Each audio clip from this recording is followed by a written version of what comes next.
बिस्मिल्लाहिर्रहमानिर्रहीम। अस्सलाम वालेकुम नाजरीन, this is we Umar Sharif Lagari AGN special के साथ आज फिर आपकी खिदमत में हाजिर हूँ। नाजरीन, लोकल फ्रंट पे बड़ी डेवलपमेंट्स देखने को आ रही हैं, ख़ासतौर पे पाकिस्तान तहरीक इंसाफ के हवाले से। कल का जो मामला है, जो हमने देखा कि फैसलाबाद ATC ने जो कन्विक्शंस दी थी, उस कन्विक्शंस के अगेंस्ट जो है आज अरेस्ट वारंट भी जारी कर दिए गए हैं। तो इस पर भी प्रोग्राम में डिटेल डिस्कशन करेंगे कि इस कन्विक्शंस को किस तरीके से अब अपकमिंग जो है वो हिकमत अमली क्या होगी पाकिस्तान तहरीक इंसाफ की। इसके साथ साथ जो अभी रिसेंट डेवलपमेंट ये है कि सलमान अकरम राजा साहब ने ज़राए के मुताबिक ये पता चला है कि उनकी पाकिस्तान तहरीक इंसाफ के बानी से मुलाकात हुई और उन्होंने ये कहा है कि मेरा इस्तीफ़ा जो बानी साहब हैं उन्होंने जो है वो अभी तक नहीं एक्सेप्ट किया। तो क्या अब इस पे होगा? उसके बाद अब जो फवाद चौधरी साहब हैं उनकी अगर बातें देखें तो उन्होंने ये फरमाया कि सलमान अकरम राजा साहब, मेरे ख्याल में उनकी बात ये सच हुई है कि उन्होंने कल रात एक प्रोग्राम में कहा कि सलमान अकरम राजा साहब जो हैं वो अपनी सीट कभी नहीं छोड़ेंगे, वो सिर्फ अपनी वर्थ शो करने के लिए वो ये कर रहे हैं। और दूसरा, उन्होंने जो कन्विक्शंस हुई हैं फैसलाबाद ATC के अंदर, उन्होंने कहा कि ये पाकिस्तान तहरीक इंसाफ की लीगल टीम का जो है वो नाअहली है, क्योंकि उन्होंने कहा है कि अगर मैं बरी हुआ हूं या जैन कुरैशी बरी हुआ है तो आपने प्रॉपर जो है वो केस की पैरवी की है। तो इनके जो है वो जो लीगल टीम है वो केस की प्रॉपर पैरवी नहीं करती। इसके बाद एक बहुत बड़ा फैसला हाई कोर्ट पेशावर की जानिब से आया है। NA 185 जहां मैडम जरताज गुल साहिबा की सीट थी वो नाअहल हुई थी, उन्होंने इलेक्शन कमीशन को जो है मजीद कार्रवाई से रोक दिया है। अब मजीद कार्रवाई रोकने के बावजूद भी वहां के RO ने, रिटर्निंग ऑफिसर ने इलेक्शन का शेड्यूल जारी कर दिया है। क्या इस पे जो है वो मामलात होंगे, इस पे डिटेल डिस्कशन करेंगे। हमारे साथ पैनल में उमर दराज गोंदल साहब हैं और पाकिस्तान जो है मुस्लिम लीग नून से आसिफ बाजवा साहब हैं, और हमारी टीम राब्ता करने की कोशिश कर रही है पाकिस्तान तहरीक इंसाफ से। मिस शाइस्ता खोसा भी रास्ते में, इंशाल्लाह वो भी हमें प्रोग्राम में ज्वाइन कर लेंगे। गोंदल साहब, मैं आपसे ही आगाज़ करूंगा। सबसे पहले तो सलमान अकरम राजा साहब की जो स्टेटमेंट पहले देखने को मिली थ्रू सोशल मीडिया, उन्होंने कहा कि मैं जो है वो अब इस सीट से इस्तीफा देना चाह रहा हूं। खान साहब से मुलाकात किस तरीके से हुई, क्या आज का अहवाल है सर, काइंडली बताइएगा। जी, ज़ाहिर है मुलाकात तो आज हो गई है, और सलमान अकरम राजा साहब की भी और इमरान खान की बहनों की भी, और वो आज खासे खुश भी दिखाई दे रहे थे। सलमान अकरम राजा साहब ने ट्वीट भी किया, उनका 3 महीने के बाद मुलाकात हुई है, खान साहब की सेहत बिल्कुल ठीक है, और इमरान खान की बहनें अलीमा खान साहिबा समेत, चूंकि आज उनको बड़े अरसे के बाद मुलाकात का मौका मिला, वो भी खास से खुश थे। तो असल बात यह है कि ये जो सलमान अकरम राजा साहब का इस्तीफा है वो पहले भी इनमें अंदाजा था कि कबूल नहीं होना था, पहले भी उन्होंने एक बार इस्तीफा दिया था। असल उसमें अलीमा खान साहब और उनके दरमियान जो मामला, मेरे जो जराये के मुताबिक वहां पे बातचीत हुई, वो इलेक्शन से रेलिवेंट थी, और उनका कहना यह था कि चूंकि खान साहब ने बायकॉट का कहा हुआ है तो आप इलेक्शन में क्यों जा रहे हैं। तो उनका चूंकि ये सियासी कमेटी को इख्तियार दिया गया था, तो वहां पे 13 लोगों ने हिमायत की, 9 ने मुखालफत की, तो मेजोरिटी की बुनियाद के ऊपर फैसला। तो अलीमा साहबा का ख्याल ये था कि उस चीज को छोड़े, आप सेक्रेटरी जनरल है, चूंकि इनको रिकमेंड अलीमा खान साहब ने किया, उनका आप बताएं खान साहब का जो ऑर्डर है उसको ओबे करें। तो वो आज दोबारा खान साहब ने उस मामले को सियासी कमेटी में भेज दिया है। तो जो बहुत सारे इबहाम थे, आज वो इबहाम दूर हो गए हैं। सलमान अकरम राजा स्टे करेंगे, उसके बाद सियासी कमेटी फैसला करेगी, और सियासी कमेटी का फैसला वही होगा कि तहरीक इंसाफ जो है वो इलेक्शन में जाएगी, वो इस मैदान को खाली नहीं छोड़ेगी। और फिर अपोजिशन लीडर का जो मामला है वो भी आज सलमान अकरम राजा साहब ने तस्दीक कर दी है कि उन्होंने महमूद खान अचकजई का नाम दोहराया है। अब जाहिर है जब वो अपने कानूनी ऑप्शंस का इस्तेमाल नहीं कर लेते, सलमान अकरम राजा जिस तरह से बता रहे हैं, उमर अयूब और शिबली फराज, तो तब तक जाहिर है वो नाम उनके नहीं आएंगे। लेकिन जैसे ही वो चीजें हो जाएंगी कि अब नाम मुकम्मल हो गए हैं या स्पीकर मांगते हैं नाम के नाम दें जी हमें, तो मेरे ख्याल है वो फिर नाम अचकजई साहब का और आजम स्वाति साहब का नाम दिया जाएगा। अच्छा गोंदल साहब, इसमें देखें जैसे आप फरमा रहे हैं कि सियासी कमेटी में जो ज़राए ने भी यही बताया है कि व्हाट्सएप ग्रुप के अंदर भी कोई बात हुई है सलमान अकरम राजा की और जो हमशीरा हैं बानी PTI की अलीमा खान की। तो इसमें यह बताएं कि क्यों जो उनका अलीमा खान का ये कहना था कि क्यों पाकिस्तान तहरीक इंसाफ की जो क़यादत है, जो सियासी कमेटी है, सलमान अकरम राजा ने बगैर इजाज़त के वो बुला के उसको वोटिंग करा ली, उसके अपकमिंग इलेक्शंस के हवाले से उस पर ऐलान करा दिया, वाए के इमरान खान के फैसले जो है वो सुपरसीड करने की कोशिश क्यों की जाती है? इसमें आपका सर क्या फिर तजिया होगा? नहीं, मेरा नहीं ख्याल उसमें 2 तरह से देखना चाहिए कि जब सियासत है वो एक अलग मैटर है, उसको तहरीक इंसाफ के पर्सपेक्टिव से देखना चाहिए। अलीमा साहिबा उनकी बहन है जी और बहन के जज्बात या खान साहब से उनकी वाबस्तगी बिल्कुल अलग है। जी ऐसा होता कि सियासी फैसले अलीमा खान ने करने हैं तो सलमान अकरम राजा जनरल सेक्रेटरी ना होते, अलीमा खान होती। जी बैरिस्टर गौहर पार्टी के चेयरमैन ना होते, अलीमा खान होती। जहां तक ये बात है कि सुपरसीड नहीं, पहले भी सुपरसीड नहीं हुआ, उन्होंने पहले भी सियासी कमेटी को ही इख्तियार दिया था जी और सियासी कमेटी ने अपना इख्तियार इस्तेमाल किया। चलें, जिसको कुछ शक शुबा था वो आज के इस फैसले के बाद दोबारा जब खान साहब ने कहा कि सियासी कमेटी टेकअप कर ले, वो दूर हो जाएगा। जी वहां पे मेरा ख्याल ये है कि अलीमा साहिबा ने चूंकि कहा कि इमरान खान ने कहा बाइकआउट करें तो आप बाइकआउट करें, उनका नहीं, उन्होंने चूंकि कहा था कि आप सियासी कमेटी में जाएं और सियासी कमेटी सिर्फ मैं अकेला शख्स नहीं हूं, फर्द वाहिद का फैसला नहीं है, वहां मेजोरिटी में फैसला होना है और मेजोरिटी का फैसला यह है कि आप इलेक्शन में जाएंगे। और मेरे ख्याल उनकी जायज बात थी और वो सियासी फैसला या सियासत की नजर से देखें तो वो बात दुरुस्त है। लेकिन जब अलीमा साहिबा को देखते हैं तो उनका पर्सपेक्टिव कुछ और है और वो आज भी सहाफियों से बात करते हुए कह रही थी कि हम उनकी फैमिली है जी और फैमिली और तरह से चीजों को देखती है, सियासत और तरह से देखी जाएगी। तो मेरे ख्याल से बिल्कुल वो ठीक फैसला था और मैं इस चीज के मैं खुद भी जाती तौर पे समझता हूं कि पाकिस्तान तहरीक-ए-इंसाफ हो या कोई भी सियासी जमात हो, उसको सियासी मैदान खाली नहीं छोड़ना चाहिए। जब आप सियासी मैदान खाली छोड़ते हैं तो उससे होता क्या है कि कोई उसको और फिल कर देता है, आप इररेलेवेंट हो जाते हैं। माजी में हमने देखा है कि तमाम सियासी जमातें जिन्होंने बायकॉट किया उनका सियासी नुकसान हुआ। इस बात को छोड़ दीजिए कि कौन जीतेगा कौन हारेगा, कैसा इलेक्शन होगा या कैसा इलेक्शन नहीं होगा, उस प्रोसेस पे सवाल नहीं फिलहाल करते। फिलहाल आपका मैदान में होना जरूरी है, अपने कारकुन को ये बताना। यानी मिसाल के तौर के ऊपर जब हम वोट को देखते हैं तो वोट को बुनियादी हक तस्वुर किया जाता है। अब एक शख्स जो आपको वोट देना चाहता है, ये उसका बुनियादी हक है कि वो अपनी मर्जी की पसंदीदा जमात को, लीडर को या उम्मीदवार को वोट करे। जब आप उससे उसका हक छीन रहे हैं बायकॉट करके, तो आप भी उसी तरह से उसका हक मार रहे हैं जैसे किसी ने आपसे बल्ले का निशान छीन के किसी का हक मारा था। तो मेरे ख्याल से आपको वोटर का हक नहीं छीनना चाहिए, आपको स्टे करना चाहिए पॉलिटिकल ग्राउंड के अंदर और आपको इलेक्शन लड़ना चाहिए। बाकी छोड़ देते हैं तारीख के ऊपर और लोगों के ऊपर, लोग बेहतर जानते हैं कौन जीता पोलिंग स्टेशन पे, कौन जीता आरओ के कमरों के अंदर। ये फर्क जो है वो अवाम पे और तारीख पे छोड़ देना चाहिए।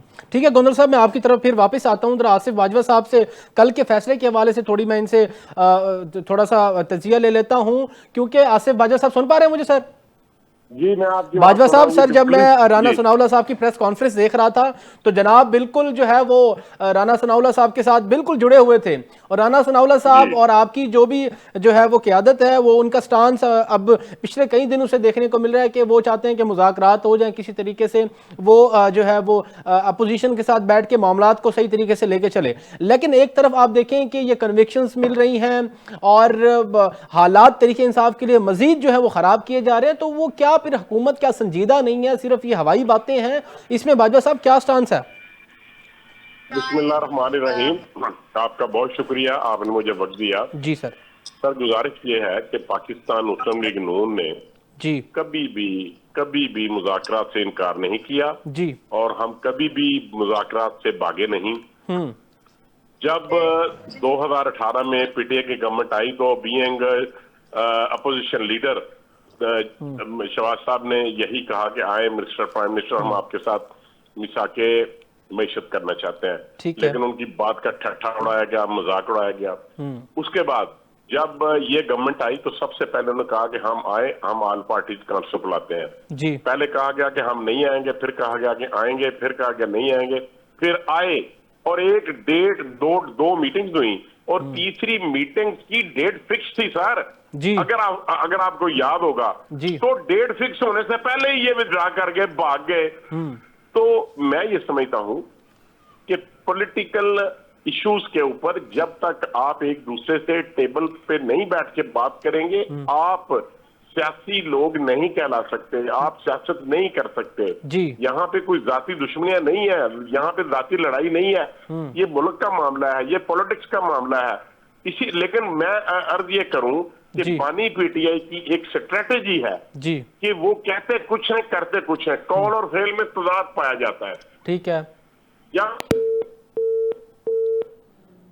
अच्छा गोंदल साहब, सर मुझे थोड़ा सा इस पे, गोंदल साहब सुन पा रहे हैं मुझे? जी मैं सुन रहा हूँ। अच्छा सर, मुझे इसमें थोड़ा सा ये बता दें कि फवाद चौधरी साहब ने कल जिस प्रोग्राम में बैठ के ये कहा है कि जो लीगल टीम है पाकिस्तान तहरीक इंसाफ की, वो बिल्कुल उस पर उन्होंने सवाल निशान खड़ा कर दिया है कि अगर ये चाहे तो ये फैसले थोड़ा सा इसके बरक्स आ सकते थे। अगर मुझे इक्विटल मिला है और शाह मोहम्मद कुरैशी साहब के साहिबजादे जैन कुरैशी साहब को इक्विटल मिला है, तो इक्विटल की वजूहात ये है कि हमने केस की पैरवी की है। इन्होंने तो प्रॉपर तरीके से केस की पैरवी नहीं की। अगर वो पैरवी करते तो क्या फैसला तब्दील आ सकता था? नहीं, मेरा ख्याल है ये बात ठीक नहीं है। अगर ऐसा होता तो क्या खान साहब ने अपने केसेस की सही से पैरवी नहीं की? क्या उनकी लीगल टीम में कोई शक है? सलमान सफदर साहब पे किसी को शक है, सलमान अकरम राजा साहब पे किसी को शक है, बैरिस्टर अली जफर पे किसी को शक है? तो ऐसा नहीं है। फैसले यही आने थे और फैसले यही आने हैं आइंदा भी। उसकी वजह क्या है कि फैसले चूंकि इस बुनियाद पे पाकिस्तान में नहीं आते कि वो आइन और कानून की नजर से देखे जाएं। पाकिस्तान के अंदर ये देखा जाता है कि कौन आपके खासकर पावरफुल जो क्वार्टर्स हैं, कौन वहां से आपके हक में है, कौन आपके खिलाफ है। अगर हवाएं आपके खिलाफ चल रही हैं तो फैसले भी आपके खिलाफ आएंगे। यही अदालतें थी तो जहां से नवाज शरीफ साहब को सजाएं हो रही थी, तो क्या वो पैरवी ठीक नहीं कर रहे थे? वो बिल्कुल ठीक कर रहे थे। लेकिन फिर क्या हुआ? उसके बाद जब मामला सेटल हुए तो फिर यही अदालतें थी। फिर आपने देखा कि एयरपोर्ट के ऊपर बायोमेट्रिक हो गई। फिर आपने देखा कि वो लंदन से उनको रिलीफ मिल गया, वो लाहौर आए, जलसा किया, उसके बाद इस्लामाबाद जाके सरेंडर किया। और जब मामला ठीक थे तो वो जेल से निकल के जाके दोबारा जेल में भी नहीं गए। और सजा याफ्ता होने के बावजूद, ये भी तारीख का एक अनोखा वाकया है कि उनकी रिहाई, सब कुछ उनको क्लीन चिट मिल गई। इसी तरह से तहरीक इंसाफ के जो लोग हैं, आप चलें उनको छोड़ देते हैं, खान साहब को या फवाद चौधरी साहब को, जो डॉक्टर यास्मीन राशिद है, उमर सरफराज चीमा है, महमूद रशीद है, वो एक पूरा लीगल प्रोसेस फॉलो कर रहे हैं। तो क्या इस बुनियाद पर इनको सजाएं हो रही है? नहीं, इस बुनियाद पर सजाएं नहीं हो रही। फवाद चौधरी साहब काबिल एहतराम है, लेकिन अगर उन्होंने ये प्रेस कॉन्फ्रेंस चले उन्होंने नहीं भी की थी, उनका ट्वीट ना आया होता, या वो इस्तेकाम पाकिस्तान पार्टी की लॉन्चिंग वाली तकरीब में शरीक ना होते, या अमलन तहरीक इंसाफ से अलहदा ना हो चुके होते, तो फिर वो अगर ये बात करते तो फिर वो सर जैन कुरैशी को सर कैसे इक्विटल मिल गया सर? देखिए, जब इस तरह की चीजें होती है, जैन कुरैशी के इक्विटल से क्या होगा? कुछ भी नहीं होगा। शाह मोहम्मद कुरैशी साहब जो है, आप कह रहे हैं कि जिस तरह उनको एक वो रिलीफ मिली, कोशिश की गई, उनको रिलीफ मिला, वो कराची में थे। और एक और बात, इस पूरे प्रोसेस के अंदर जिस तरह से वो कह रहे थे ना कि आप वो पैरवी नहीं कर रहे। फवाद चौधरी साहब खुद लॉयर हैं, उनकी फैमिली का लॉ का बैकग्राउंड है। तो कोई एक शख्स जब झूठी गवाही देता है तो उसके पूरे अदालत के सामने वो झूठा तस्वुर किया जाता है। अगर वो फवाद चौधरी के बारे में झूठी गवाही दे रहा था और फवाद चौधरी साहब बरी हो गए, तो इसका मतलब है वो बाकी लोगों के बारे में सच्ची गवाही कैसे दे रहा होगा? लेकिन पाकिस्तान के अंदर फिलहाल ये निजाम चलेगा। तो जिस तरह जैन कुरैशी है, उनका इक्विटल हुआ, या शाह मोहम्मद कुरैशी साहब का कई एक दो केसेस में हुआ, तो सब लोग जानते हैं वो उस दिन कहां पे थे। इस तरह से ये असल मसला पाकिस्तान के अंदर सजाएं होना या बर्रियत नहीं है। पाकिस्तान में प्रोसेस इटसेल्फ पनिशमेंट है। सर मेरा में डाल के आपको असल में बात सर यही है, असल जो कॉम्प्लेक्स बात है वो यही है कि उमर साहब, आप भी लॉयर हैं और मैं भी एक लॉयर हूं, तो इस चीज को हम दोनों समझ पाएंगे कि एक पार्टी जो है जिनको जैसे उमर अयूब साहब है, मैडम जरताज गुल साहिबा हैं, शिबली फराज साहिबा, वो फैसलाबाद में मौजूद नहीं थे, ठीक है? तो एक कॉन्स्पिरेसी के अंदर और एविडेंस पे एक कन्विक्शन मिल गई है। फवाद चौधरी साहब का भी यही कहना था कि ठीक है, पॉलिटिकल केसेस हैं, वो इस चीज को एडमिट करते हैं, लेकिन हम ये कहते हैं कि वो जो फैसलाबाद वाला, जो राना सनाउल्लाह साहब वाला केस था, उनके घर पे हमला वाला, वो एक वीक केस था। अगर उसकी पैरवी, क्योंकि चेयरमैन जो है वो लीगल कमेटी के सलमान अकरम राजा साहब हैं, वो कहते हैं सलमान अकरम राजा साहब अगर सही तरीके से चेयरमैन वो लीगल कमेटी को लेके चले तो काश ये ना होता। वो देखिए, वो उस बैकग्राउंड को देखें कि उनकी सलमान अकरम राजा साहब के साथ उनकी फैमिली का जो खासकर बाहर की पॉलिटिक्स है, उसके पैराए में देखें, उसकी एक वहां पे उनका आपस में वो है, हम उस चीज को नजरअंदाज नहीं कर सकते। ये बहुत सारे ऐसे लोग जिनका फैसलाबाद से ताल्लुक था, या बाकी जो उनकी मेन लीडरशिप है, उन सामने अपने केसेस लड़े हैं, लीगल ग्राउंड्स के ऊपर लड़े हैं। और कुछ लोग तो मैं जानता हूं जो लाहौर से जाके अपने केसेस रोजाना की बुनियाद के ऊपर परसू करते रहे। इस बुनियाद पे किसी को सजा होना या बर्रियत का मसला ही नहीं है। ये तो नई बात कर रहे हैं कि नहीं जी, वो वकील ठीक होता तो फला हो जाता। जिन लोगों को फौजी अदालतों से सजाएं हुई हैं, वहां पे उनके वकीलों में कोई कमी थी? ऐसी बात नहीं है, सजाएं होनी है। चूंकि सिस्टम का, निजाम का फैसला ये है कि ये सजाएं सुनाई जाएंगी। ठीक है। और इनमें जो जल्दी या वो सारा कुछ हुआ, वो जो वो मामला है, तो ये उसके साथ ताल्लुक है। ये पैरवी होने या ना होने से इसका कोई ताल्लुक नहीं है। ठीक है गौनल साहब, मैं आपसे 185 के हवाले से एक सवाल करूंगा, मेरे साथ रहिएगा। बाजवा साहब, जरा राना सनाउल्लाह साहब का इस पे क्या स्टांस था? उनके घर पे ये हमला जो या हुआ था, या इंटेंशनली अनइंटेंशनली जिस तरीके से भी हुआ था, हीट ऑफ द मूवमेंट, उस पर कन्विक्शन आना, राना साहब नहीं कहते कि एक स्टेट इम्यूनिटी भी होती है, प्रोसिक्यूशन साइड अगर माफ कर दे तो उस पर नहीं होते, तो राना साहब तो वैसे बड़ापन दिखाते हैं, इसमें भी बड़ापन थोड़ा दिखाते।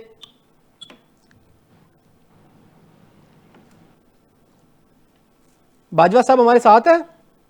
मुझे बिल्कुल आपकी आवाज आ रही है। देखिए, जी जी है कि राना साहब जो है वो बिल्कुल एक सीनियर सियासतदान है जी, और इस तरह वो किसी अदालती काम में, क्योंकि उन्होंने खुद ये सारे काम फेस किए हुए हैं, पीटीए की गवर्नमेंट में उनके खिलाफ कितने किलो की हीरोइन का एफआईआर दर्ज की गई थी जी, तो उनके इल्म में है कि ये अदालतों में ये क्या क्या चक्कर ये करते रहे हैं।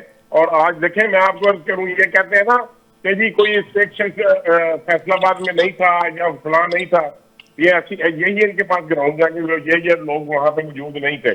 मैं आपको अर्ज करूँ, ये 5 अगस्त को इन्होंने एक फैसला किया कि हम पूरे पाकिस्तान में एक रैलियां निकालेंगे, जलसे करेंगे और बहुत बड़ी रैली होगी। पाकिस्तान हर इनकी रैली पाकिस्तान की तारीखी होती है और लाखों नहीं करोड़ों आदमी जमा होते हैं इनके लिए। तो क्या अगर कोई लीडर 10 का, देखिए आप इस वक्त कराची में बैठे हुए हैं, मैं किसका में बैठा हूँ, दूसरे दोस्त किसी और शहर में बैठे हुए हैं, तो क्या आप और मैं यहाँ पे अगर हम खुदा न करे, क्या यहाँ पे हम एक दूसरे के साथ गाली गलौज नहीं कर सकते?